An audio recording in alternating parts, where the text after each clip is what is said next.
Hello friends, welcome back to my channel. Crude oil again 2% ऊपर है because recently global uncertainty अनिश्चितता बढ़ गई है, क्योंकि इसराइल ने रिसेंटली ओपेक कंट्री, जिस गल्फ़ कंट्री, मिडल ईस्ट की एक कंट्री कतर पे, जो कि यूएस की एलाई है, जहाँ पे यूएस का अपना आर्मी बेस है, 10,000 सैनिक पोस्टेड हैं, यूएस के बड़े ही फ्रेंडली रिलेशनशिप है कतर के साथ, डिस्पाइट उस पे इसराइल ने अटैक किया है। ऐसा अटैक क्यों कर दिया, जबकि यूएस डोनाल्ड ट्रंप ने रिसेंटली विज़िट भी किया था कतर में, और कतर ने बहुत ही अच्छा स्वागत किया था ट्रंप का, और उनको एक बोइंग का जहाज़ भी गिफ्ट किया था। डिस्पाइट दैट कतर के साथ ऐसा क्यों हुआ? बताया जा रहा है कि इसराइल ने इसकी रिस्पॉन्सिबिलिटी ली है। इसराइल ने जो अटैक किया है वो कतर की राजधानी दोहा में किया है, जहाँ पे हमास लीडर्स की एक इम्पॉर्टेंट मीटिंग हो रही थी। वहाँ पे हमास के 5 इम्पॉर्टेंट ऑफिसर्स, सीनियर ऑफिसर्स को मार गिराया गया है।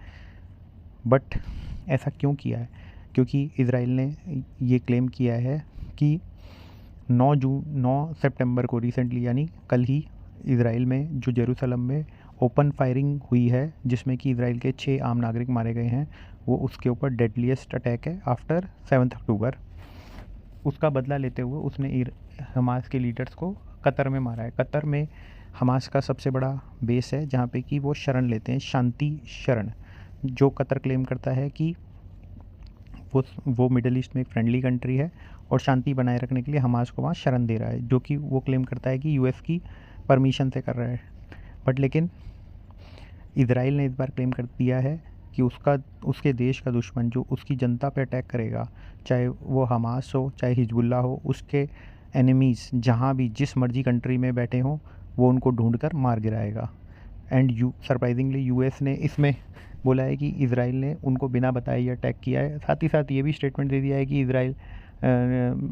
ये भी स्टेटमेंट दे दिया है यूएस ने कि हमने कतर को पहले ही बता दिया था कि आपके ऊपर इसराइल अटैक करने वाला है, जबकि कतर ने इस क्लेम को बेसलेस बताया है, यूएस के इस क्लेम को, कि हमें पहले ही बता दिया गया था, ऐसा कुछ नहीं हुआ था।